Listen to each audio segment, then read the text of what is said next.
It's still live streaming. Oh, it's still live to approach that. Okay, perfect. All right, great.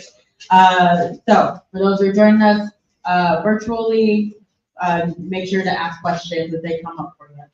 So we're gonna transition to moderator questions. We'll give you approximately 6 minutes to answer each question. We have 5. So we just want to spend some time covering some trends that we're seeing as organizations, as community members. And so the first question that I'll read. And I apologize about this, everyone. The new feature that we're using to live stream, it now requires you to say go live rather than just put a scheduled time. It automatically goes live. For those of you who have joined us live, please, as Giannina just said, please make sure you drop your comments in. We apologize for getting started late. We are here with the district attorney for the city of Denver, which is the second judicial district for the state of Colorado. And we're glad to have him here as we have this community conversation. I apologize for repeating it, but I wanted to make sure that our audience online was caught by pressure. It's a 6-minute timer. All right, whew, moderator questions, we got this. All right, first one we have for you, dear Walsh, is you've described your approach as both firm and fair. In your first 5 months, what one case, initiative, or decision you've made that you believe best reflects that balance, and how has it impacted the community? So if it's okay, I actually have a couple of examples that I'd like to give. So I think all of us are very aware that in the last few years, one of the issues that's faced Denver is a very high rate of motor vehicle theft. And the Denver DA's office actually has a task force for the whole metro area. It operates out of Denver, but it's for the whole metro area, focused on motor vehicle theft. Because I think we all realize whose cars are getting stolen. Are they the Teslas? Are they the Mercedes-Benzes? No, they're Kias, they're Hyundais, they're working people's cars. And oftentimes people are not in a good position to replace it. They get their car stolen. They're not in a position because maybe they don't have comprehensive insurance to replace it. The motor vehicle theft task force that we have got set up goes after the organized criminal rings that are stealing cars. Does not go after the one-off teenager who steals a car and joyrides, but rather the folks who are stealing tens of cars, thousands or hundreds of cars. And the result of that is we brought some big cases against groups who were systematically stealing dozens of cars and then selling them to Mexico or using them for other crimes. And the reason I focus on this is that it's a good example of targeting law enforcement on folks who are trying to take advantage of the community and are really systematically abusing it, and not focusing simply on people who are impoverished. These are folks who are stealing hundreds and hundreds of thousands of dollars of cars, and by focusing there, getting them off the street, and I think you all have seen this, that the rate of motor vehicle theft has continued to fall substantially. So that's one example. A similar example. I can follow up just on the first example that you gave. Yeah, we want to have this other conversation as well this evening. So then what are you doing with the juveniles? What about main concerns in the community is the prosecution of juveniles? So you said that you're attacking the, not attacking, but addressing the higher end car theft rings. How are you approaching the lower end joyriders and youth that are stealing cars? So I think probably most people here know that Denver has its own special juvenile court. It's the only judicial district in the state that has a standalone juvenile court. And when we're talking about motor vehicle theft and offenses of that kind, we are not charging those kids as adults. We are addressing it through the juvenile system, which is a different system that's intended to address the needs of the juvenile rather than be as punitive as the adult system is. So in that sense, when we have, and kids do get picked up for stealing cars, it happens all the time, they're being addressed in the juvenile system, not in the adult system. So I hope that answers your question. Yeah. So the second example is kind of similar to this, and I think we all have also had the experience of going into Safeway or to Walgreens or whatever, and everything is locked up, and you can't get it, and there may be empty shelves, especially in Walgreens. And that's because of retail theft. We have a retail theft task force as well, working with the city on this, but it's the same approach. That task force is not, if someone comes in and steals a relatively small amount of food, we're not targeting those folks. I mean, they're still committing a crime and they may get ticketed or charged. But this task force is really aimed at folks who are systematically stealing from stores and sometimes causing businesses to close because of the cost of that. And I'll give you an example of a case where this task force has been successful. There were two brothers and a group of others that they were working with who were going around stealing high-end vacuum cleaners from Target and Home Depot and other, that's like the special robot ones and all the rest. And they had stolen $35,000 worth of these vacuums because they would just go in, literally take a bunch and walk out with them, and the stores weren't able to stop them. We were able to bring actually an organized crime case against them, and they got 6 years in prison as a result of that. But why is that important? It isn't just protecting the stores, it's making sure that the stores stay open in communities all across the city and county of Denver. And one of the target areas for this task force is the Quebec Square shopping area, which has got the Home Depot and just the whole set of folks. And they've been hit very hard on that. And we're seeing the theft numbers coming down, which will help preserve those businesses, Walmart and all the rest over time. So again, when we talk about firm and fair, which is what your question was at the beginning, I think these are examples where we can make the community safe by focusing on the folks who are in an organized way, victimizing the community, and not focusing on the folks who might be in a bad situation because of poverty. At the candidate forum in 2024, you said, and I quote, "It is so important that we involve the community and community organizations in everything we do on violence prevention." You also committed to greater transparency and involving the community in oversight of decisions. What is one concrete step? Let me back up before I ask that. At that same forum, we gave some very specific examples on how community involvement could and what we believe it should look like.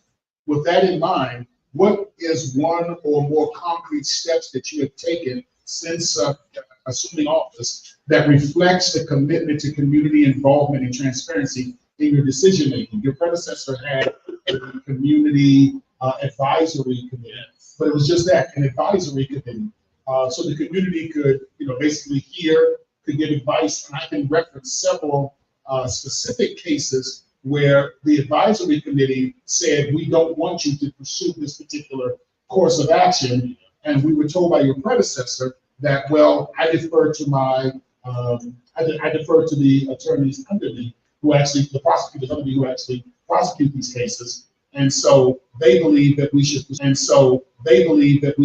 it. And is your community engagement different than your predecessors? And if you give us some clear examples of how that looks.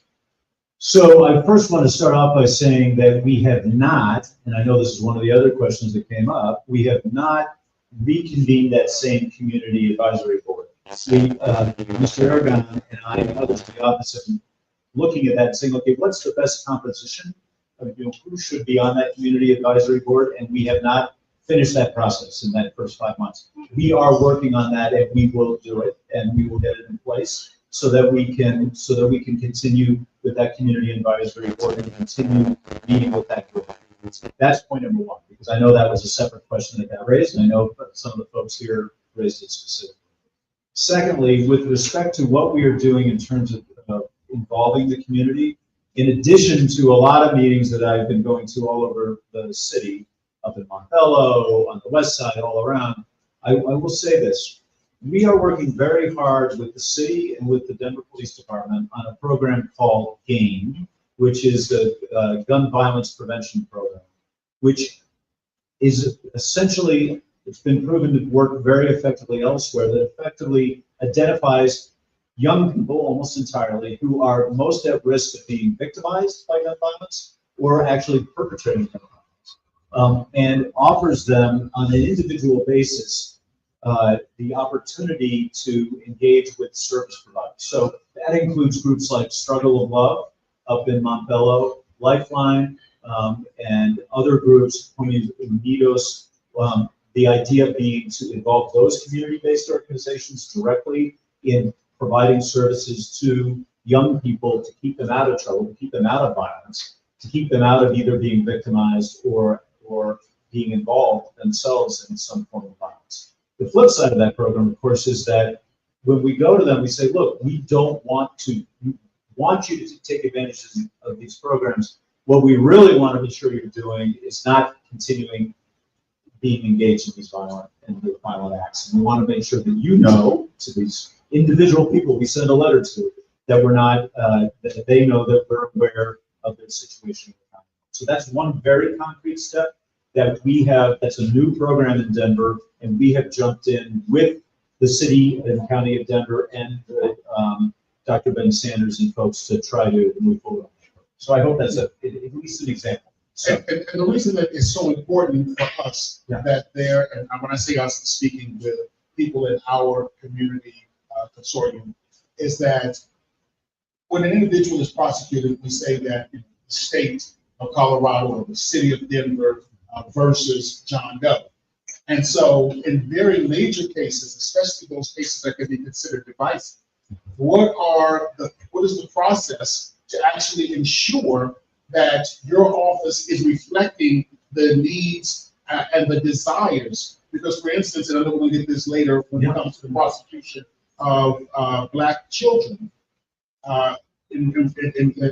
compared to the prosecution of white children as adults, the community has spoken very clearly on how we want that to be carried out. So how is it that you're actually making decisions around these larger cases and just the philosophical direction of your office with community voice and input? So I see that as my personal responsibility to be working with the community on those more, as you say, those more significant or potentially divisive cases. And I will tell you that for every decision where we decide that we're going to file a case against a minor, someone under 18, as an adult, I am involved in every single one of those decisions. And in the 5 months that I've been involved, the only cases that we have done that in are cases of either homicide or attempted murder, and not other cases like we were talking earlier about car theft and things of that sort. That's, to my view, that is one of the most important decisions, a prosecutor important decisions. A prosecutor probably have a judicial system now that has more oversight over those decisions than 10 years ago. But nevertheless, the decision rests in the first instance with the prosecutor, and that should be my responsibility to look at each of these cases and take responsibility for those decisions. That means with a community advisory board, with all of you, with the input that I receive, I need to take those things into account. Now, here's the thing. I hope this may disappoint you, but I don't believe I can involve the community directly in the decision on a particular case. I can be informed broadly about the opinions and the concerns of the community, and I should and must take that into account. But I'm not in a position to go, for example, to a community advisory board and say, okay, here's all the evidence in a case that we've got, and I want your opinion on whether we can file it this way or that way. I don't think that I can do that from a professional responsibility point of view. But what I can do is listen to you all, listen to the Denver Justice Project, listen to other groups, understand what the concerns are, and make sure that I am taking those concerns into account as we are making those decisions as we go forward. What a clarifying question about the advisory board. So when you first spoke, you said that you all are going to identify the community members. Can I challenge you on that? And that, can community be the ones to collaboratively work with you to identify who we believe, along with your team, who should be representing community voice on that advisory board? I think that's a conversation we should have, and absolutely sit down and talk about that. Because we want to make sure that we have a breadth of representatives and having that conversation and taking your thoughts and proposals and candidates into mind, I think that's entirely appropriate. Okay, so I'll schedule with Anthony to get on your calendar so we can talk about it. Do that. Is that a commitment? All right, good, we got it on video. Thank you. And just to follow, give it two very quick examples. There was an example of a young man, your predecessor, who, a child, who had been sexually abused and then shot at his sexual abuser. Mhm. And the David Gann attempted to charge this young man as an adult. There was a girl who did not know she was, or at least as far as her parents didn't know she was pregnant. She had the baby and then killed the baby. We again said, hey, when you have children who are experiencing obvious trauma, abuse, and things of that nature, these are not the ones that should be. So even though we can't talk about on a case by case, community has been very clear about the types of cases. So a case where a young lady is pregnant, her parents don't know about it. She freaks out right after she has the baby. And I believe she had it like in the bathroom or something. She freaked out, nobody was home, and she killed the baby. Horrible, horrible situation. But by the same token, we as a community spoke very clearly. Those who were on the advisory committee, we did not want that young lady prosecuted as an adult. That was ignored. The young man, he's sexually abused. He shouldn't have a gun. No, he shouldn't be shooting at people. But that's a lot different than just someone who's out here, with a chip on his shoulder going around shooting people. Sure. So we don't want this people. So I think that it's very important to us that the community has input in the direction and the overall concepts around how prosecution is needed, especially to marginalized and often ignored communities. So I completely hear that point, and it's important. That's part of the reason I'm here today, to hear those things. I'm not familiar with those two cases, so I can't comment on it. But the reality is, as I said a moment ago, I can't think of a decision that I make that is more consequential than the decision to file a case against a juvenile as an adult. And so I take it incredibly seriously, and I take these comments and the concerns of the community into account when I do that. And we'll very much continue to do that as we continue to interact with you. Okay. Also, if anyone needs to step out, I know it's heavy, there's a lot of personal conversations. Feel free to do that. It's recording, so we'll send it out in case you do miss anything. We have 3 more questions to ask for moderators, and then we're going to open it up to folks in the audience, as well as our virtual participants. So the third question is, as at the candidate forum that was hosted here in 2024, you stated the DA's office should be taking a stronger role in working with the police department on policy and also training on issues that can become use of force or other problem areas to create that culture in both the DA's office and the police department to earn the trust of the community, end quote. So, in light of Denver Police Department's move towards education-based discipline for law enforcement, what is your office doing to ensure that officers who engage in misconduct or abuse are held meaningfully accountable beyond the internal police processes? And with that, can you just do a quick brief of what is educational-based discipline for folks who? Well, so on the educational-based discipline side, that's something within the police department. It's not something that we get engaged with. And so while I've certainly heard the chief speak about what the program is intended to do, which is in some cases, I understand it, rather than a punitive suspension or things of that sort, essentially assigning officers an educational program to sort of address whatever the misconduct was. And I will say, let me start off by saying, I think we're very fortunate to have Chief Thomas, who I believe is truly trying to set a culture in the police department that avoids misconduct. I think he is coming at that proposal with a genuine intent to try to improve the culture of the police department and to make things better. And I think we have seen during his time as chief some very positive directional changes in the department. I'm not saying that all the work is done. He wouldn't say that either. But I want to say I feel fortunate to have a partner in Chief Thomas who shares the goals that I think we're talking about here. I think it's important to say that. In terms of what we're doing, let me start off by just talking about something I talked a lot about during the campaign last year and during the various forums, and that is the role that the DA's office should be playing in training and working with the police department and police officers. And I just want to flag a few things that we have done over these last 5 months that are in that direction, because the DA's office has actually been doing a lot of training work with the police department, and I'm proud of the time and effort that people have put into it. For example, our attorneys have taught 15 different legal topics to each of the 4 different academy classes coming through these are the new cadets, essentially, over the last 5 months. In addition to that, and this is an incredible effort, actually,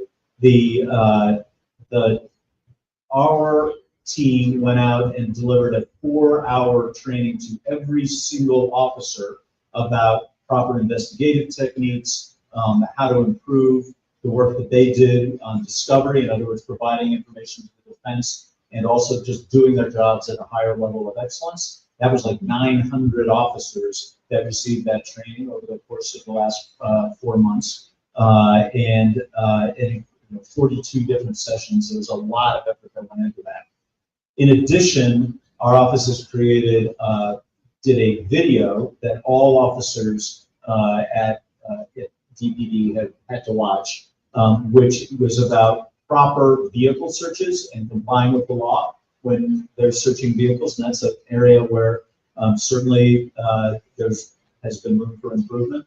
And that's something that has been actually very well received by DPD. And again, all officers were asked and required to do that. So those are just some of the training issues that we focus on. But your question also focused on what is it that the DA's office is doing to ensure that misconduct is being being addressed effectively when police officers commit it. And I want to again commend our independent monitor, Liz Frescastle, who's here today, and with whom I've met a couple of times in the last few months, because that needs to be a partnership.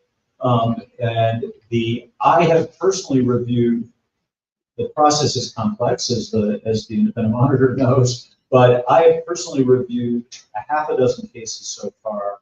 I personally respond to every officer involved shooting, and there have been 3 of those so far in 2025. 2 of those, we concluded criminal charges were not appropriate, and we issued a letter that describes in detail what our reasoning was, including making available videos and things, the evidence of the case. And then the last one tragically happened last night, and I responded to that one. That one's still under investigation, but more to be. I can't talk about it yet, obviously, but more on that in the future. So this is, again, we have a group of attorneys who are responsible for reviewing essentially cases of misconduct by police officers that could rise to the level of a criminal violation. It's a group of 6 of our most experienced deputy district attorneys. When they finish their review of a case, that case comes to me, and we have a discussion about what steps to take. Just a few weeks ago, we had a plea of guilty in May by an officer for essentially his insurance scam and then lying to other officers in connection. It's a long story, but it's an example of a place where we have charged an officer, but there's a lot more work to be done, and we're continuing to. But I wanted to give you a sense, at least, of the process. I appreciate that. Going back to training, are there any other trainings that you have in the pipeline for officers? And the other question is there any trainings that currently exist that you're hoping to strengthen?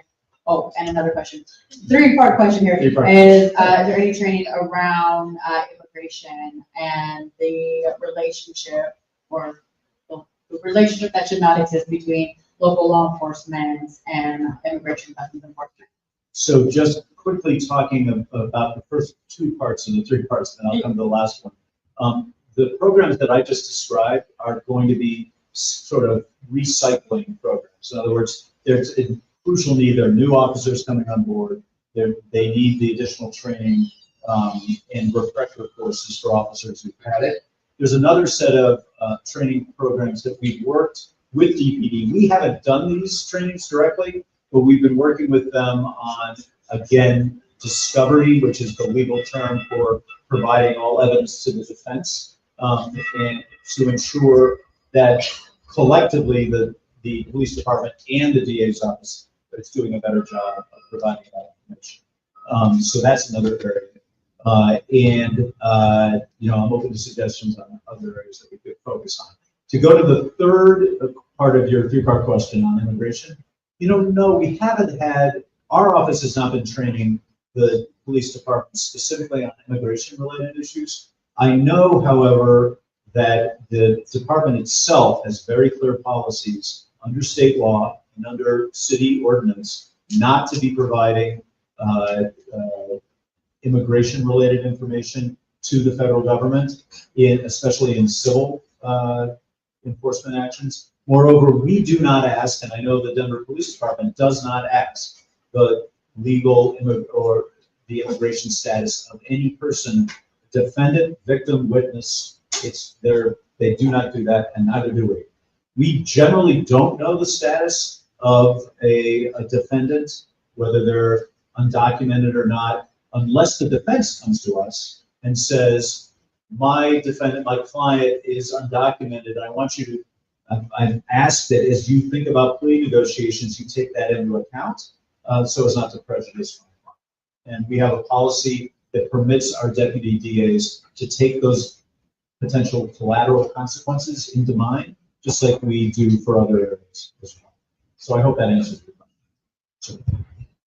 Since, and this is going to our next question around police accountability. Yes. There was a huge lack of trust that took place nationwide regarding law enforcement after the George Floyd murder, specifically here in the city of Denver, where we had massive police abuse and assaults, and with no police officers being held accountable for their actions. We even had officers from other municipalities who came here to assist Denver in abusing the residents and citizens of Denver. So we've been frustrated. When I say we, I'm talking about communities that have historically and are currently being over-policed. There's this frustration that when law enforcement officers engage in misconduct, there's this long, arduous process. We've had some conversations with the independent monitor, we've had conversations with the Citizens Oversight Board, and there's always this, well, the process is so long and arduous. And to make it concise before I ask the question, Sure. It really seems the process is law enforcement investigates itself and then determines that it hasn't done anything wrong. I think every criminal wishes that they could hire their own a private investigator to investigate them and to say, oh, trust me, my client's not the one who did it. Yeah. With that being said, how is your office, outside of that traditional long drawn out process, making sure that law enforcement is held accountable? In your campaign, you said the DA's office should help shape police training, policy, and culture, and that you're working closely with the DPD and the city's attorneys so that you can help to rebuild public trust, community trust. And so what are some of the concrete steps that you've taken to influence police culture? And again, as I asked before, how are you ensuring that law enforcement is being held accountable outside of that long, arduous process, which I'm gonna be honest, I believe is put there for the purpose of ensuring that law enforcement is not held accountable. That's my own personal belief. I didn't wear my tinfoil hat. There we go. So a couple of different parts of that that I want to start off with. First of all, after the George Floyd protests that ultimately resulted, as I think we all know, in civil liability against the city, the city council implemented some additional restrictions, and I believe the state legislature did on police and law enforcement response to demonstrations. And I know that having talked to Chief Thomas, that Denver Police is very focused on making sure that they respond appropriately to protests. And I think as we've seen in the last couple of weeks, they've done a good job of not just doing wholesale arrests and any kind of physical abuse to folks. Having said that, I think they're also very aware that we're in a time with this federal administration where we can expect further expressions of First Amendment rights in the city and county of Denver, and I think they're very focused on making sure that people are not only allowed to have those express those rights, but are in fact protected in doing that. And I know my office feels the same way. Our job is to make sure that we are facilitating facilitating people's exercise of their First Amendment rights. So that's point number one. Point number two, as far as the process is concerned, on how the law enforcement accountability gets done, there are multiple different avenues. Part of the reason we have an independent monitor is to have an independent voice looking at that. But the independent monitor ultimately doesn't bring criminal cases. That's only something that the DA's office is in a position to do. And in the investigations, I'll just give you the example of the officer-involved shootings. The protocol is that while Denver Police is involved, the State Patrol and also the Colorado Bureau of Investigation separately also must have officers present to conduct the questioning for that purpose of independence, which is kind of parallel to what happens in other jurisdictions. Not quite the same, but parallel to what happens in other jurisdictions. And then ultimately, it comes to our office to make a decision on those cases. And as I said during the campaign, if we identify a case or cases where there has in fact been a violation of criminal law, we will bring those cases.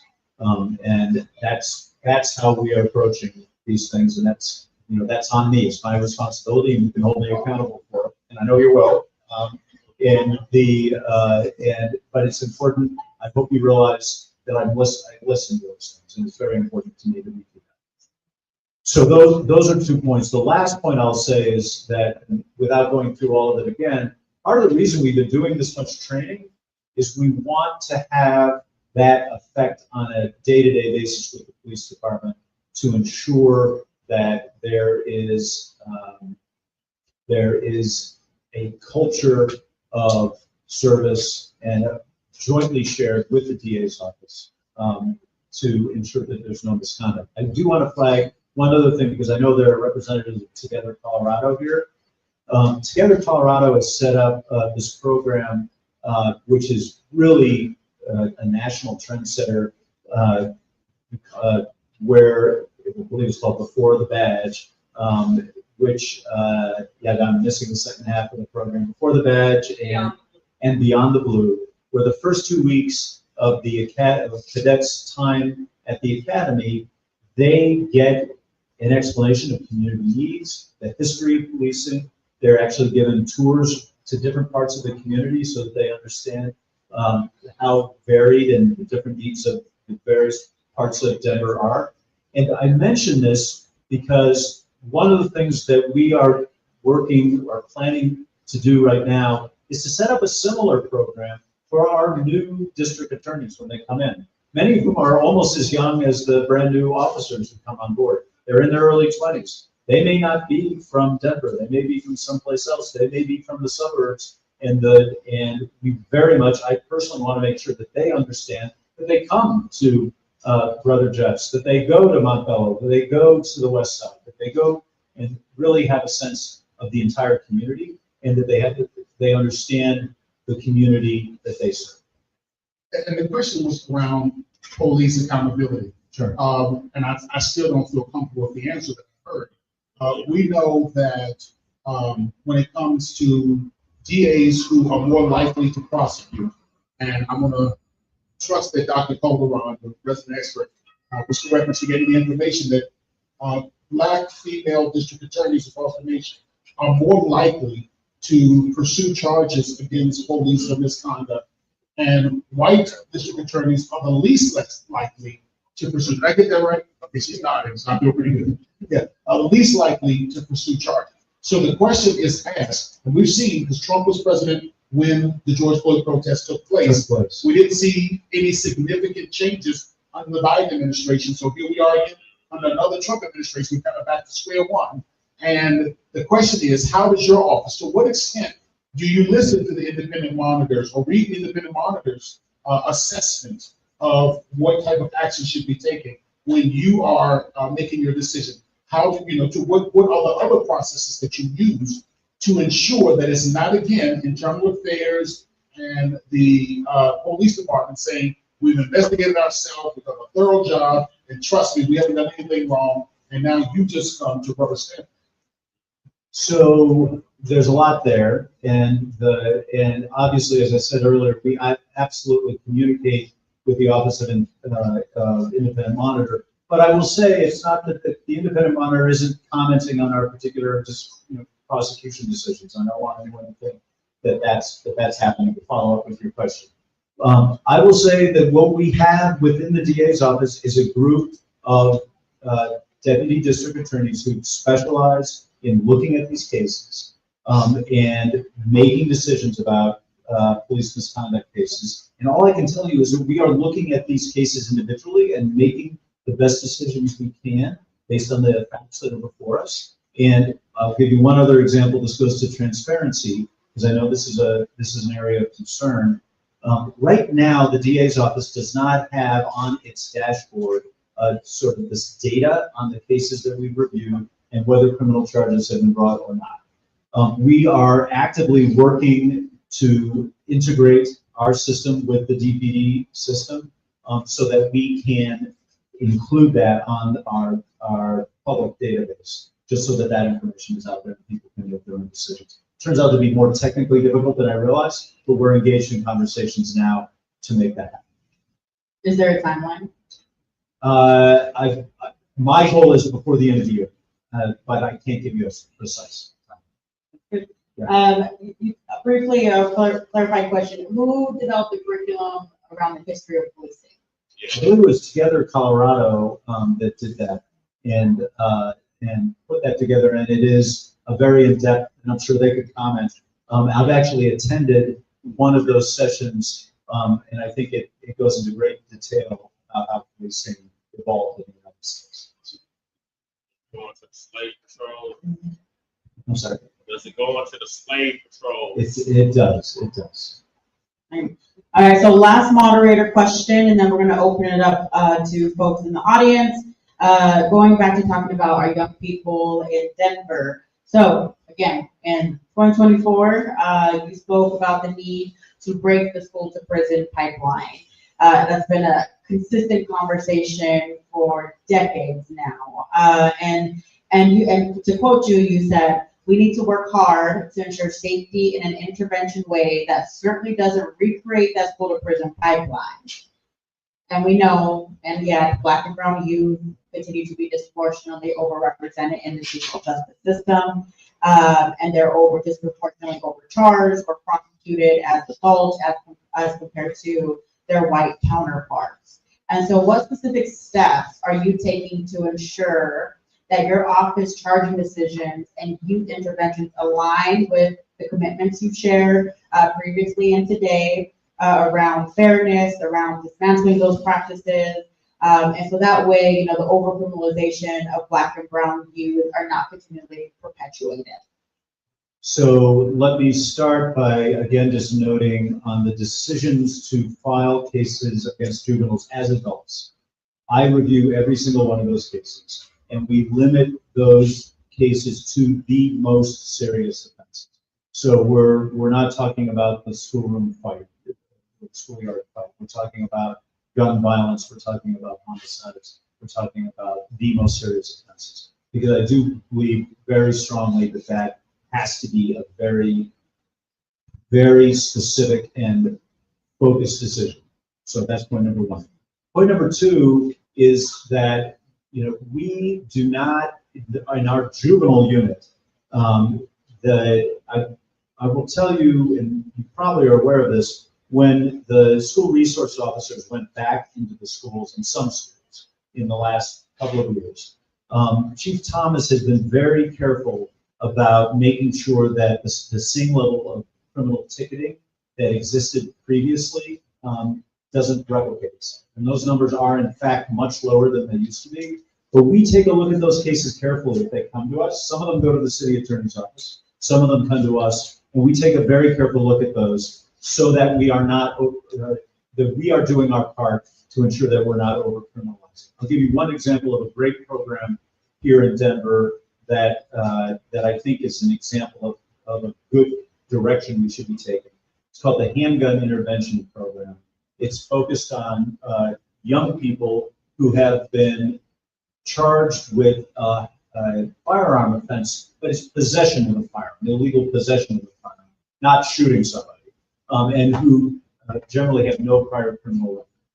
Rather than having them end up with a criminal record as a result of that, this program sets up again a sort of intensive 6-week program, educating those kids about what happens if you shoot somebody, what the injury looks like, what's the consequence of those sorts of actions, how people can get killed by guns by mistake as well.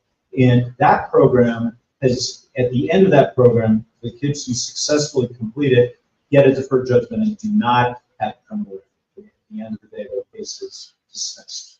The notable thing about that program, and something I think we're very proud of, is it has an incredibly low reoffending rate.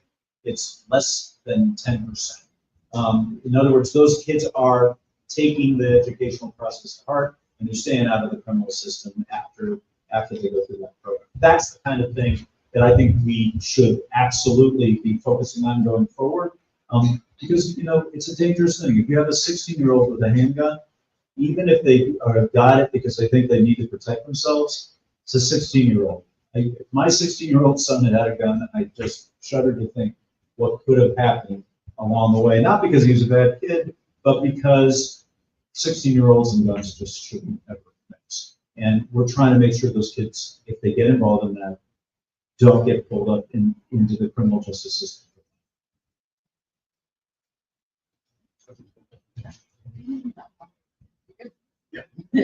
All right, thank you. So that's the end of the moderator questions. We're going to now open it up to community. So we did have a few folks who submitted and who are here today who would like to read their questions. So I'm going to call up Gary. Gary here. All right. How about TC? Oh, hey TC. Okay. All right. Do you have a floating mic or? Well, why don't you just, one of you just switch out, like they could sit there so they'll be on the. Oh, yeah. They come stand right here on the edge, we'll still see them in the camera. Okay. So if you can go around. Are you all going to be asking questions as well? Us, Yeah. Too. probably follow us, maybe. Yeah.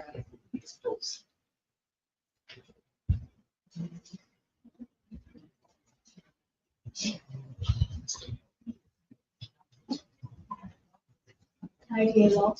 Hello, how are you? What is your plan for holding law enforcement accountable for criminal offenses such as solicitation of a prostitute or violating drunk driving probation? And in those specific cases, the officers received a 30 and 40-day suspension, respectively, instead of allowing the Department of Safety to negotiate a settlement in lieu of termination. And is your office informed every single time there is a violation?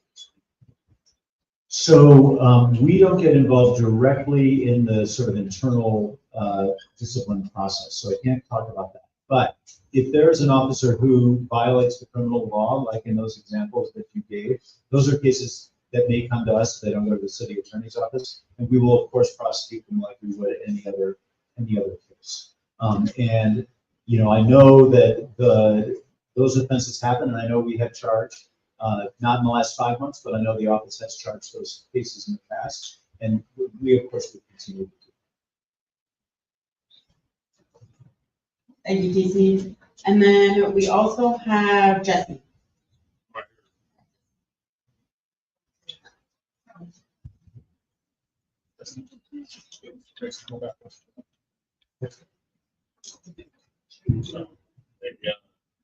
John Walsh.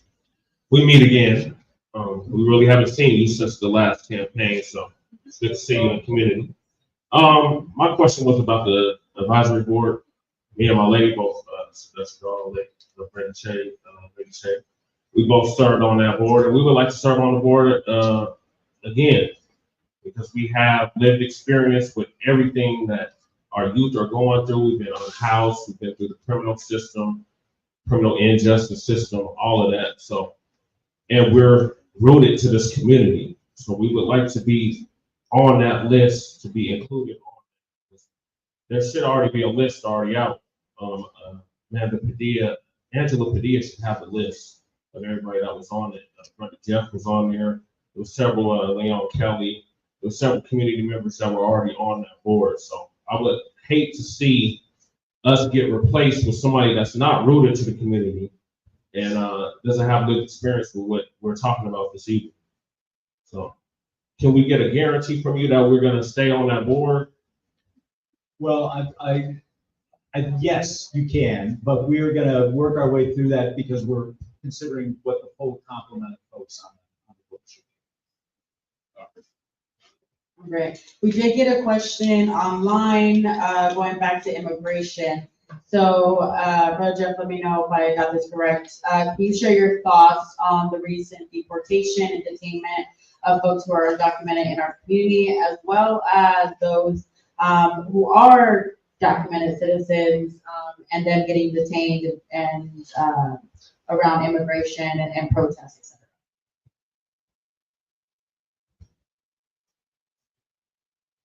I'm just pausing here for a moment because I think we all know that a lot of terrible stuff has been going on out there in the community, and things that that I think many of us, and myself included, think are simply unjust and unjustified, and in some instances by absolute violations of the law. I will tell you that our commitment in the DA's office is that we protect, our goal, our mission is to protect everyone in the community without regard to what their immigration status is. That is our job by law. It is our job, it seems to me, morally. It is our job to make sure that the community doesn't essentially have two different groups of people, those who are protected by the law and those who are afraid of the law. And I'm afraid, unfortunately, in the current environment, that there are a lot of people afraid about whether they can even go to law enforcement because they don't know how it's going to turn out and whether or not they're going to end up in immigration proceedings or something like that. You have got my commitment, and I think many of you know it's an area that I've worked on personally over the years. When I was working at a private law firm, I did a lot of pro bono work on behalf of immigrants. And it's an area that I care very deeply about. And certainly our office is going to maintain that commitment to protecting everyone in this community, and regardless of what their documentation status is. There is only so much that we as a state office can do with respect to, one of the questions I know is what's the DA's office doing to protect people from ICE? There's only so much that we can do under the law because we can't actively obstruct, we can't go out and obstruct federal law enforcement. That's against the law, federal law as well. But I will tell you that we will comply with state law rigorously that says that we do not participate in the civil enforcement of the immigration laws because our job is to protect everyone under the law. Brandy, is it okay if I read your question? Because it'd be hard for us to get the microphone. I know you can't come around here, and we can't get the microphone. You might read your question? All right, go ahead. I'm sorry, day one. I have pretty small questions, but I have common questions. All we hear is polite explaining and pleasantries and more pandering. You're a Democratic DA, right? Correct. Okay, so in the last round of your predecessor of Beth McCann, and now you, what actual tangible things are you going to do for specifically? We could specifically talk about immigration efforts, but specifically for the Black community. When we speak about the oversight or the advisory report, as previously stated, even right now with the answers that you're giving, are basically saying that the Black people that actually served on that board religiously and faithfully came to every single thing, did the work, asked for more work, and was denied the work to even participate fully. Roll those waves for only 1 or 2 successes for a community like Shiloh, like Stephen Law. That was a success. Okay, so these are things that we are very serious about. To say that you have to go and look around and see if these people fit the alignment of this new advisory board that you want to start is almost like an insult to the work that we've already put in for our community on the backside that never gets taken any credit for. I sit on the Reimagine Task Force and part of as well as TOCA, which is an association with that. So we take it extremely seriously, as well as all these new recruits that go to the thing with this Colorado. Together, Colorado. Together, Colorado, to teach them, the history of policing. When in all actuality, in our community, it's looked at as a major negative. A major negative, and I'm referring to only specifically in our Black community. It is looked at as an extreme negative. Don't do this. Gotta comply. We're gonna get shot. We gotta be thrown out. We're gonna be beaten. Who knows what else goes on? I mean, we can speak to lived experience inside, outside of these city jails and county jails. I can even speak to what goes on with the juvenile justice. So to not include prominent members of the community, are they here speaking to you as a community? It's almost like, You did. So the other thing I wanted to say is, let me stop there. The other thing I want to ask is, what is the difference between? I want you to answer this question. What is the difference between the oversight boards, right? The Denver oversight board, the community, what is it, community? Community advisory board. And the advisory. Because it seems like the work is almost the same, and nobody, the public, the community, we're only getting a portion of what is given to the news, which is never the right and true fact information. There are people being killed as of today that nobody has an answer for. And also, then my last question is towards the unhoused.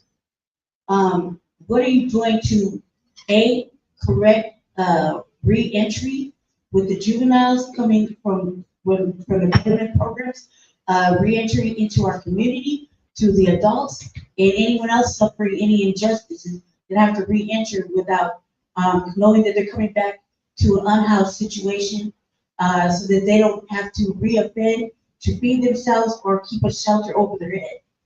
That's all I need to say right now. Thank you. So let me go ahead and I'll try to address those questions in turn.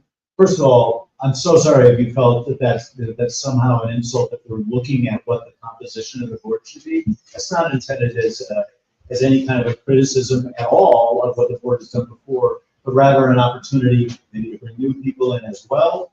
And if there are folks like the two of you who care deeply about participating, that's the kind of participation that we want. So let's just start there.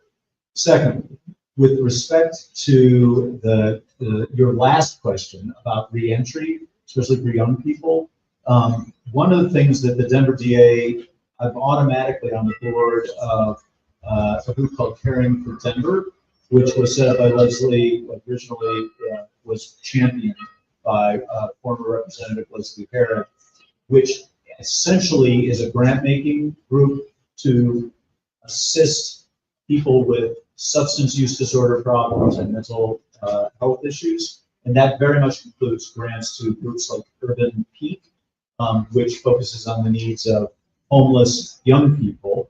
A lot of kids coming out of the foster care system end up on the streets, and Urban Peak, among other things, addresses that. The board of Caring for Colorado, Caring for Denver, helps provide funding for that. That's not something the DA's office does directly, because our job is not the actual provision of services, but it's an area that I strongly support and will continue to support. So that's on that last one. And then, I'm sorry, I missed the middle of your middle part of the question. I apologize, I should have written a note to myself. What tax will be provided, a bit to the black community? To the black Have community, already yeah. done this, tangibly visible to the black community specifically, because we're the ones that are constantly being dismissed and or overcharged or actually incarcerated for minuscule things, or the narrative is always flipped in a different direction. And we never know really what the truth is, because now with AI and everything being manipulated, we have no idea what the truth is. That's why we are asking as a community to be on the board, to know what's going on, so that we can properly inform our people, so they don't just get one side of the narrative through the media and through whoever allows cheap politics to speak. So let me describe something that I care deeply about and that we've taken very concrete steps on. It's to make sure that the Denver DA's office is more reflective of the community as a whole. And that means hiring lawyers and prosecutors and other people into the office who are reflective of the community, including Black prosecutors, Latinos, other portions of the community. I'm very candidly, I'm very proud of the fact that we have made substantial progress even this year on hiring people who more reflect the community. And why is that important, to go to your question? It's important because we're bringing people who bring a different perspective to the decisions that we are making on criminal prosecution. And I firmly believe that broader perspective, by having an office that's more like the DA's office, the community, will over time make our office more responsive to the Black community, Latino community, other communities. Thank you, Brandy. Yeah, I know you've had your hand up, and then Lisa, and then we're gonna hand it, and then Dr. Davis has a question. Wow. Few thoughts. I'm curious, first of all, you keep saying the Denver Police Department.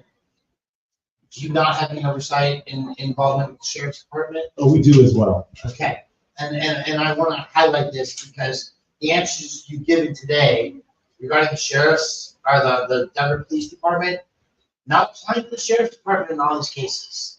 And we look at the Sheriff's Department sending faxes on a daily basis when migrants are being released from our jail, so that they can be detained or choose to be, they can be decided on if they'll be picked up as they leave the jail. So that's a concern for me, and I think that the policy should affect both departments, the public department, public safety, right? So any kind of reform that happens within the Denver Police Department should always apply to Sheriff's Department. We'll just have a moment of memory for Department for that. I am also interested in the idea that when a federal case is filed against Denver Police or Department of Safety employee, why your office might not look at the settlement that happens and consider how that is applied as far as punitive behavior punishments. For example, during the George Floyd, which was brought up timeline, the city of Denver just paid my attorney, and I get a portion of that, $15,000 for a officer failing to identify when even his supervisors standing right next to him identified themselves. And so I think that if the city is incurring losses, then and the officers are protected, right? Because they're not, they didn't even sign the settlement agreements. The city signed on his behalf, right? That these are problematic, and that officers need to be held accountable for their behaviors, and that the city making those payments to the citizens who are wrong and that's the only issue that happens, does not suppress those behaviors.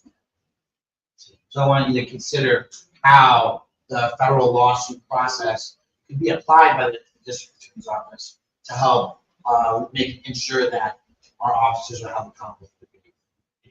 Yeah, thank you. That's Certainly, the evidence that comes up in the civil cases sometimes goes beyond what is available when initial decisions are made, and is something that could be taken. Hey, good. Yeah, Walsh, I don't think I've seen you, you last when you were a candidate. So this is a question I asked you, so I'm here for an update. So Black women are referred far less to treatment programs in Denver's jails, like in the single digits compared to white women. White women are overrepresented in diversion programs and drug treatment programs in jail. And when I had asked the sheriff about this, he pointed to the judges. The judges then pointed to the DA and saying that, well, we're just following the DA's recommendation about who should go into diversion. So what have you done to look into this? And if you have not yet, what is your commitment to making sure that Black women get the same kind of consideration in their sentencing, should they want treatment, that's accessible to them, and to kind of stop this finger pointing among all of these systems people? So that's that first part of it. The second part of it is they're also referred less often to that diversion in the community, such as referred to the conflict center. The conflict center are great partners, they're part of the Reimagining Policing Task Force, but they're often not reflective of the community in terms of the providers.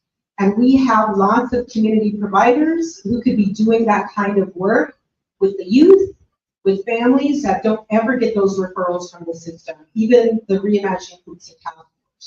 So what are you committed to doing moving forward, considering that legacy of problems?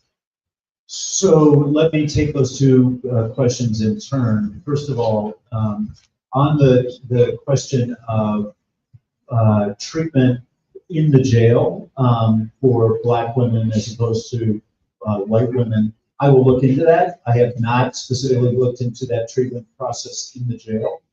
We do have a really strong diversion program in the DA's office that Benita Martin runs. That's outside of the jail. That's diverted away from the criminal justice system as a way to essentially keep people out of jail. And I will talk to Benita about that and see what we may be doing or what we could be doing better to address that issue, because I know she's very committed to that. Secondly, on the question of, forgive me, the second part of your question was related to the conflict center. Yes. So we work very closely, as you know, with Restorative Denver, which is a restorative justice program that the conflict center essentially provides the contracting for. It's a very successful program. It's actually the biggest one in the state of Colorado. But if I understand your question correctly, what you're focused on is, are there other groups that could be providing that sort of service as well that are more connected to different parts of the community? That's a fair. That are reflective of the Are community, reflective, to get yes. these large contracts Yes. to go and work to the grassroots. Yes. Yeah. So one of the things that we're working on, because we're actually running out of agreements on restorative justice in the next few months, is we actually have convened a little group and we are working on essentially a fundraising process for restorative justice. And I've talked to groups like Servicios de la Raza, and I'd be interested in have specific groups in mind as well, to see what we can do to expand the scope of restorative justice that we do, to include potentially other groups as well. But frankly, this is an area we're under a real budget crunch right now because of the federal government, but we are actively working on it. So again, that's because it's a concern I think we have launched across the board. I have nothing but praise for the conflict center for the work that they do, but we need to expand those programs. Yeah. So. And I work with the conflict center. I'm one of the presenters for the HIP Oh, that's program. wonderful. So they meet at the church downtown. Yes. I guess it's not downtown, but you know. By West High School. Yeah, the Spear. Yeah. I'm one of the presenters who does the conflict resolution trainings. But with that being said, there's a couple of things that stand out, as Calderon said. Number one, the people that are actually providing the services within the HIP program and just within the whole diversion program are primary, although their audience is primarily Black and brown, especially in the HIP program, it's more brown than Black. Obviously. I love people looking at that as well. But second of all, the providers almost exclusively Caucasian-led organizations. And that is very problematic. It goes back to Brandy's question about what are we doing to specifically address inadequacies and to repair it. We don't like to use the word reparations, so we'll just use the word repair. What are we doing to actually repair it? And I can speak firsthand, as I said, I'm for the presenters for the HIP program. Well, if I could just comment on one respect. One of the things that I think we're very proud of in the DA's office is that our diversion program is the team that does our diversion program is itself very diverse. And because we have so many Spanish speakers, we have any number of people from the Black community who are going through that process. And if you look, Benita Martin and her team is very diverse, and it's actually the most diverse part of the DA's office. And that's something that I hear what you're saying. I think it's crucially important that we focus on that outside of that diversion program as well to the restorative justice and HIP programs. And things like that. So, point taken. And there's an online question, but Yeah. just to put a point on that, I am talking specifically about Black women. I'm not talking about diverse groups. I'm not talking about Servicio Carata. I'm talking about organizations that are headed by Black folks that can specialize working with Black women. And that is why I think that they get lost under the radar, because there is not specificity around that population. So just want to come to that. And then there's an online comment here that I was asked to read. I think the first part doesn't apply to you because it's civil, but the second part does. So do you know how many discrimination complaints the EEOC and the civil rights complaints have been filed against the Denver Police Department in the last 5 years? And then the second part is, and what is your office doing to ensure that proper oversight is being done and that these cases are being investigated properly and witnesses are not being intimidated or bribed into not being truthful about situations involving the Denver Police Department? So the first part of that question is civil, as you said, Dr. Calderon, and it's not something I don't have those stats. That's not something that we get directly involved in.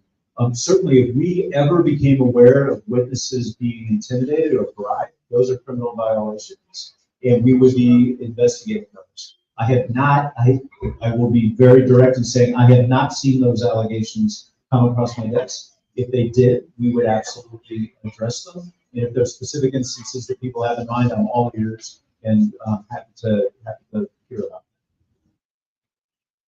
I'm not saying it isn't happening. I just want to be sure that those cases are not. Step right up so you could be in the, right up to the bench. Yeah, no, right there is fine. That's right there is fine. It's like it's out there. Oh, well, no, now you gotta move to get in this camera too. Well, my name is Samuel Elfay. I represent the Pride Impact, also work for them, BOYZ, and Next Chapter. So I'm here just to give a reality check at the end of the day. I'm a young individual. I've been in the community, and kids are dying at an all-time rate, and it's happening fast. And the question is now is how are we going to stop wasting time? So I see Brother Long here, and I see that we have a young individual that's here to plan for the future. But the question is, how are we going to get other individuals, other youth that are dealing with these situations every day to help plan for the future? A lot of adults now, they plan, they make a lot of decisions for youth, which at the end of the day, they can only use their insight. But a lot of adults here listen to the Beatles and Tupac. I listen to Future and 2 Chainz. So just by the music alone, we can see the generational gap. So down to the point, when it comes to our youth, you guys can't really see where they're coming from because there's such a generational gap.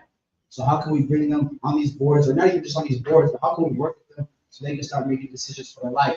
I'm talking about the ones that are in the juvenile system, the ones that are homeless, the ones that have mental health crises, the ones that are going to school every day, and that meal is their only meal for the day. They go home and they got other problems. Now, the next question to follow up with that is, and I don't know if you mentioned it earlier because I came a little late, but how can we put As I sat on the restorative justice board, how can we put that and implicate into the juvenile systems? Because these are young people at the end of the day. And if an adult has a chance to sit in front of their victim and see that, okay, this is my right and my wrong, and this is what I'm going through, we should see the same thing with these youth. These youth are going through something that we can't even fathom. So just want to leave it there, but So before we go, I'm gonna turn that first question around back to you, which is, what do you think? What do you think would be a way to help youth get involved and plan and help us address the same thing you're talking about? well, just like you're asking me, let's ask them. Because I've been in the community, I've been figured out, I've had mentors and people that got me in the position I'm at. There's a lot of other people that haven't, and I need the help. So what I believe what we should do is at least get a room where, like yourself and others that can help make those decisions, have those kids there too. And let's start asking them, how can we work together? Because this is for them. Why haven't we been in the same room yet? Why haven't we asked these kids that we're helping, what's wrong with y'all? How can we help y'all? Get me? So I think that's where we start. But that's a city hall, where that's where we got to get the governor, mayor, senator involved. There's organizations that are here frontlining. So it's like, okay, let's get the kids involved, and then now let's work as a village. You know what I'm saying? Okay. Let me get, I'll give you my card and we should talk after this. Thank you. Also want to know about the restorative justice, juveniles. Yeah, so- Working on it, can't work on it. Yeah, right now, I mean, you hit on an important point. Right now, we don't have a juvenile restorative justice program. It's just adult at this point. We have only a few exceptions. And that's, again, it's a funding thing, but it's something that we've actually been talking about, that there are some grants out there that we might be able to get that would help us do that on restorative justice. And that's an area that obviously, especially when we talked earlier about the school to prison pipeline, a lot of kids would benefit from that program, just like you described, to keep them out of the system. Out of the system. I'll get your card.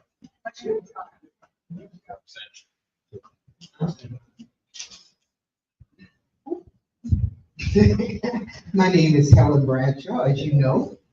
And my concern is something offline. Initially, I know you guys have grants and opportunities out there where the kids could actually parallel into the community and make sure that, let's say, I'm going hypothetical, but I know these exist. There's a grant with the police department where they could get money for school, even if they don't become a policeman. They could get that money to perpetuate opportunities for their future. Why is it not promoted even further so the kids can see their dreams instead of us telling them what to dream? Thank you, Helen. We should talk about, I was unaware of that program at the Denver Police Department, and I'd love to find out more about it and how it can be promoted better, so that kids understand that opportunity is. All right. Yep. Online question. A couple of online questions, and I think the first one might be a yes or no. It's from Lena, and is Phil Reinhardt still on your staff? He is, yes. Okay, and then as it relates to those being on advisory boards, Michelle wants to know, can you assure that defense advocates will also be on that advisory board? I think they had been on the advisory board previously, and we would continue that. There was a question from Lee Steve, and she wants to know about your familiarity with these youth meetups where they've been meeting at different locations fighting. Is that on your radar? And then I would add to it, based on where they're fighting, different neighborhoods expect different results. So we want to know if they're going to be over criminalized. You know what I mean? Yes. But are you familiar, and is that on your radar? I've only recently become familiar with that situation. I guess it was something at Northfield and something coming up that maybe in City Park. And so I hear what you're saying, and I know there needs to be a response that doesn't And then my question is, how much of your leadership percentage-wise has changed from the past administration to your administration? And you talked about some of that diversity and inclusiveness. What is the Black representation of that inside of your office as well?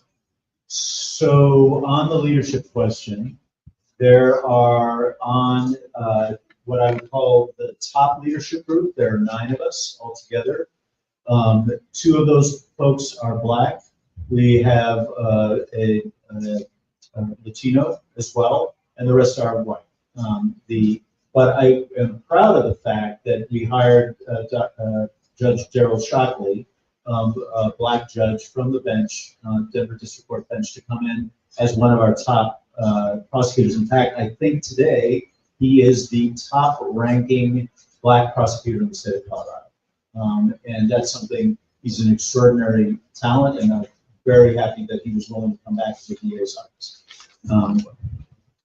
Looks like we have a follow-up. No, this is just a comment. DA John Walsh, we appreciate you coming out of your office and into community. It's been promised a lot of ways and a lot of campaigns, and a lot of people say they're going to be accessible, and then they disappear. We don't see them until the next campaign. But this is an example of what representation looks like: showing up, coming out, answering questions, regardless if they're tough questions or otherwise. I want to personally say thank you for being here. Thank you for having me. So we do have another question here that I'll read out, and then if anyone else in the audience has a question, if you want to line up in this area, I'll hand you the mic after I read this. One of the major concerns raised by community members during the election was the inequity in Denver's pretrial bail and bond system. So where people are accused of low-level offenses can remain in jail simply because they can't afford to pay to get out. And so while others charged with more serious crimes are released because they can financially afford to do so. In your campaign, you pledged to review and potentially revise the system to make it fairer and more risk-based rather than wealth-based. What steps have you taken so far to begin that review, and have any policy changes been implemented as a result? So this is a big question. It was a huge topic of discussion during the campaign last year, which is how the bond system could be reformed. And in the course of that, I actually spoke to a number of state legislators who were talking about bringing reforms to the table and discussing those. Ultimately, they decided not to this past year, because the changes that we're talking about here would have to be at the level of state law changes, and there were no bills that were significantly changing the bond system. But that doesn't actually answer your question fully. One of the things that is a concern to me, and I know it is a concern of some other Democratic district attorneys in Colorado as well, is the circumstance under which someone is being held on a really low bond. Maybe it's a $300 cash-only bond for a low-level offense, and they're not able to make that bond, and they may be incarcerated for a significant amount of time. So the DA up in Boulder, Michael Doherty, has a system in place where they periodically, I think it's a monthly basis, review the low-level bonds to see if there are people being held for a long period of time, so as not, but not on crimes of violence where you have a community safety issue.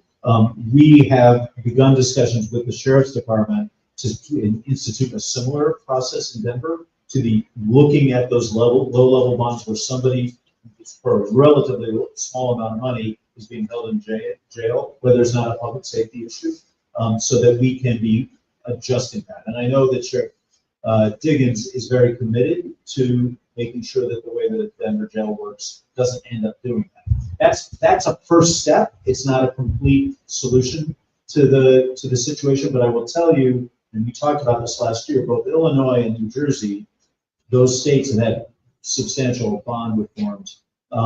I had expected there might be a similar proposal put on the table this year in Colorado. That didn't happen. I need to go back to the legislators and see if they're thinking about putting something on the table. So I don't really answer that. So.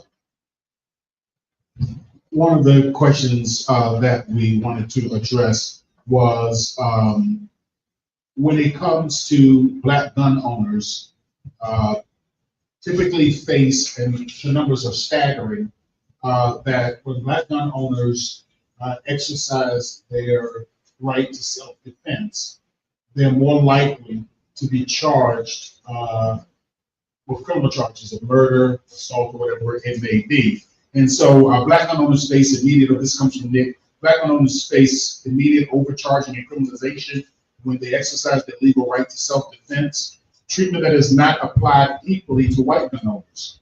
These decisions waste public resources on unnecessary prosecution, expose Denver to costly lawsuits. What steps are you taking to ensure your office applies self-defense law consistently and without racial bias so that black residents are not criminalized for exercising their rights? And do you have any specific examples of how you've begun to implement that, if you have? So a couple of things here. First, I understand the community's concern on this subject. And certainly there's a history there that we're all familiar with. I will tell you that when we are making charging decisions on homicides today, we have started to do revision of our process internally. And I actually, and my top leadership team, actually look at the charging decisions now on homicide cases. And that's the moment in which a self-defense claim might be taken into account and the case not be brought.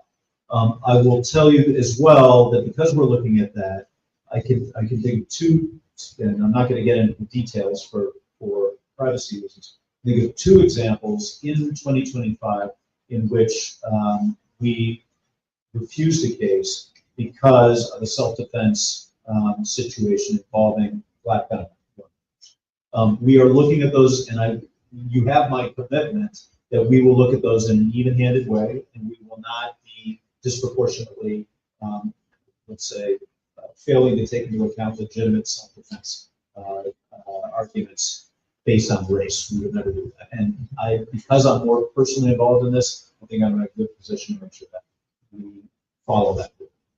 And I'll say this,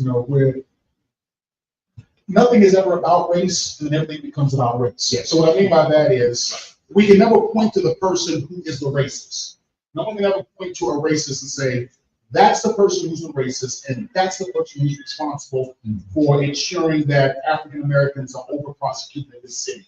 That's the person who is, pulling blacks over and planning something, because no one can ever make something in their cars. No one can ever point to, but yet we continue to see a perpetuation of a system, which is when we get the term systemic racism.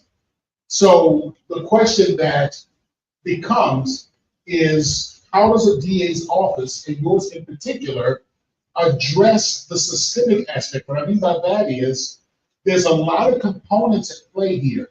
Components from how law enforcement officers interact. We all saw the big case, not the big case, but the big thing in Montgomery, I think it was a year or two ago, with the riverboat.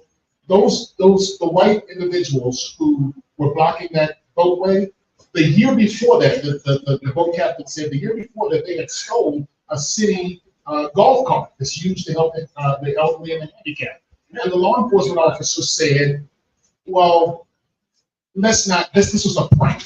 Let's not prosecute them. Now, we all know that there had been some African Americans who had stolen a city property and had used it to joyride, that there's a much higher percentage, almost 100% chance they would have been prosecuted. So I give that as an example of how systemic racism operates, because we look at case by case, and every case can be justified. We did this in this case because, every case, if you take it in isolation, can be justified. But what we've experienced for 400 years is that there's a big picture. So as we look at the big picture, of how blacks are overcharged, this is another thing we talked about in 2024, the overcharging and the other systemic issues that continue to plague the criminal prosecution system. How is your office taking that deep breath, stepping back, and looking at this from a 30,000-foot view to say, how do we address this overall systemic racism problem that is not just here in Denver, but is malignant in the body of America? So there's a lot there. So start by saying that. And what I will tell you is that the system that we are instituting now means that the top set of folks in the office look at the homicide charging decisions. That's important because that is, as you said a moment ago, taking a deep breath back from the decisions that the line deputy, in the best of good faith, would be taking, and having a second set of eyes independently look at it and make a decision. And I actually think that that review has an enormous positive effect on our ability to make sure that we are being consistent about the way we charge cases. Now, time will tell, and you can hold me accountable if you feel at the end of the day we're not doing that. But that somehow we're failing to address those issues. But that's something concrete that I know I can do right now, and that our team can do right now, and we're doing. To follow up on the accountability piece, and I'm going to hand it over to our speakers over here, our community members.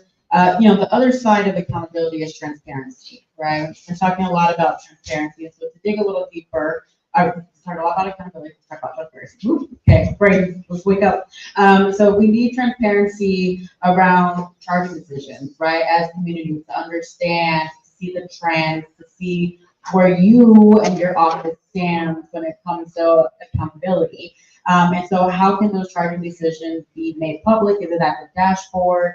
I know we briefly touched on it earlier. Where can we access that information once, the processes and cases are closed? So the two quick answers on that. First of all, the data dashboard of the public data dashboard of the DA's office does contain statistics, pretty in-depth statistics on kinds of cases that are prosecuted, what the outcomes are, all of that sort of thing. Where we are still working is including in that dashboard those police misconduct reviews and charging decisions there. And that's something that we would do. I will also say that in any officer-involved shooting where we conclude that criminal justice, that criminal charges are not warranted, we are by law required to write an statement of reasons in a letter, and those are posted on the website so people can see that, in addition to identifying the evidence that supports. Yes, I got another question for you.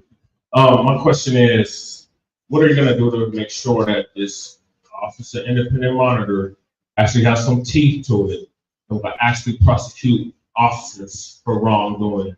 Because we literally see them get slaps on the wrist every time they do something, like Brian Loma already alluded to. They investigated themselves, found that they did nothing wrong. What guarantee can we have from your office that if an officer is found guilty or of wrongdoing, that you will actually prosecute them for the full extent of the law? So let me break that into two parts. One would be, I would invite our independent monitor for suggestions on how to give the independent monitor more teeth. But the second point, which is how can I guarantee that there will be a prosecution if there's misconduct, depends on the case. It just depends on the case. There may be instances where there's a policy violation internally where discipline or even terminating the officer is appropriate, but that doesn't rise to a criminal offense. And we'll prosecute the cases that are warranted as criminal offenses.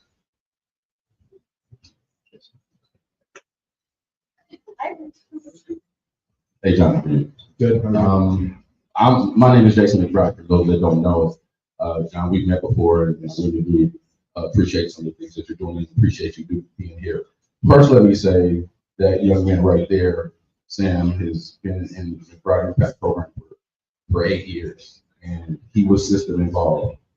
My nephew and niece are here also. Stephon is my niece are here also. Stephon is my nephew, and the publicness of my, personal thing and everything I do, I could not speak up for him because they felt it would be wrong. So I say that to say this. You have two young Black individuals who have had to fight for their lives in the judicial system, both in different ways, but they both have to fight for their lives in the system. How can myself and others develop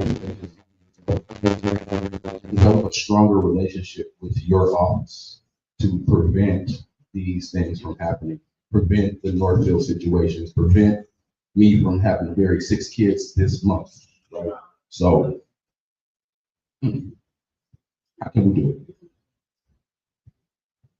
So that's a really, really important question, Jason. That's just crucial. And what I would like to know is more about what you're doing with the McBride project, and let me give you my card at the end of this. We can talk about it, because I think it's so important for community-based organizations to be involved.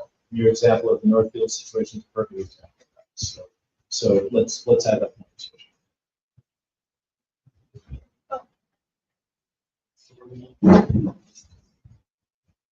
Hi, it's Terry here. I have 2 parts of the question.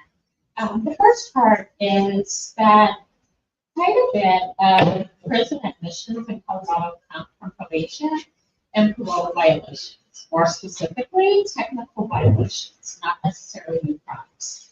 What concrete steps is your office taking to reduce incarceration driven by these revocations?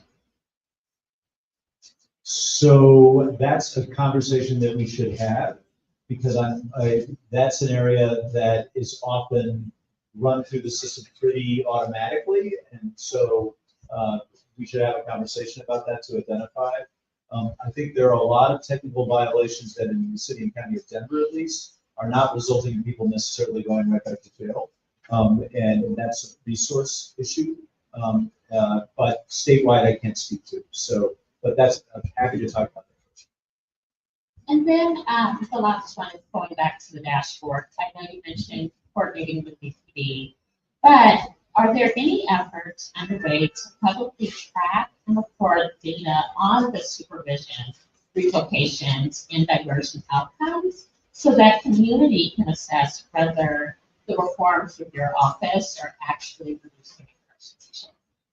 So some of that data is on the dashboard, but I would have to go back and see if all of the topics that you just raised are included on the dashboard, and that's something we should be thinking about.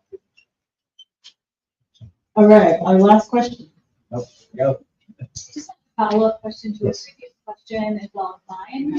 Are you committed to working with Director Saldate and the Department of Safety to ensure that officers are held accountable to the full extent of the law, and or possible consideration of having maybe multiple, like, directors or deputy directors? Because right now we have one person making all of the disciplinary decisions across fire, sheriff, and police. One person. So certainly I'm committed to working with Director Saldate and the city to make sure that misconduct cases are handled appropriately. In terms of how the city internally works that, it's sort of out of my role authority, and it's a conversation we could have, but that's different. There's a whole process that's in, part of it's in city charter, actually, so it's hard to change. But to your point, we're absolutely committed to making sure that misconduct is that officers involved in misconduct are held. But how are you going to ensure that when there's one person again making those decisions, and they could be cover-ups, they could be biases, and then we have the opposite independent monitor that wants transparency and accountability. But again, we have one person making all of those decisions. Yes. Well, on our end, we're responsible for the criminal violations and not the internal discipline and other aspects. And that's the only area that I can really address directly. And certainly in that area, we're committed to making sure we take those cases on. We're down to the end. I'm so sorry. We're down to the end. We got 3 minutes left before we have to close out. So I want to follow up with, when you said that that's up to the internal process. So I think one of the questions that we spoke about earlier is, what is your process to determine when something is not being elevated that should be? So when the Department of Safety or Denver Police Department is saying, oh, that wasn't that bad, the way that he slammed that individual, or the fact that they held that individual, et cetera, was not too bad, but in actuality it was criminal. How does your office review and ensure that things are not being swept under the rug? Because if they're saying it's not criminal, but it is criminal, it's because what they say is criminal. Right. So that's That's an excellent question, and it's one where I think working with the independent monitor, and also frankly, if people have specific concerns about cases that are not being handled appropriately, our direct email is just info@denverda.org, and those emails eventually get to me. And if there are complaints about officers, they go to the team that is looking at those cases. So. Can I ask one question for the community before you guys kind of take over? All right, we are, make it 1 minute, you got 30 seconds to ask and 30 seconds. What I would like to know is in the future, would the psychological profile for hiring a policeman be changed or considered? So the question is in whether or not, I assume, Helen, the question is whether or not officers who are coming in, cadets who are coming in, have a psychological test to make sure they're suitable. And the simple, I know there is a test that, but again, it's not an area that the DA's office reviews, and I could look into it. Can you knock on? All right, I know you will. So in the last couple minutes that we have together, I want DA Walsh to say a few closing remarks before I do, around what are you gonna take away from tonight's conversation with the community? So let me just start off where I began, which is I really appreciated getting questions in advance because it gave me an opportunity to see what the concerns of the community are. Again, many of these things were raised last year. See those concerns raised again, and for me to have a moment to reflect on where we've made progress and where we have more progress that we need to make. So I very much appreciate that, and I appreciate the candor of the conversation here tonight. I do want to say very distinctly, and I appreciate Brother Jeff's comment, I will be back here. This is not the last time that you will see me, either with you all with the Denver Justice Project or at the Free Think Zone or wherever it may be. And I think, the advice I got last year from Brother Jeff towards the end of the campaign, and I said, how, as a sitting DA, assuming I get elected, how should I be interacting with the community? And Brother Jeff gave me 2 words. He said, be present. So I take those to heart. Today is an example of that, and I will continue to do so.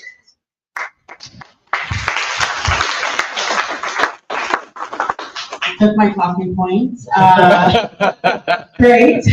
No, but just to reemphasize, that point of be present is, yes, the questions we're able to give you in advance for today's gathering. That won't always be the case, right? When things happen, when the community needs you to show up, right? We are going to continuously expect that because accountability and transparency are at the heart of what DJP is about, and it's reflective of what the community is about. And so with that being said, I want to thank the task force, Dr. Robert Davis, for joining us today as moderator, for helping to organize. Thank you to the DJP staff who helped coordinate, Pixie, Kat, Stefan.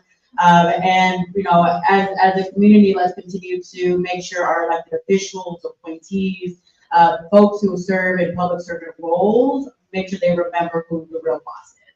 And that's us. So with that being said, have a great night. Thank you all so much for coming, and we will see you soon.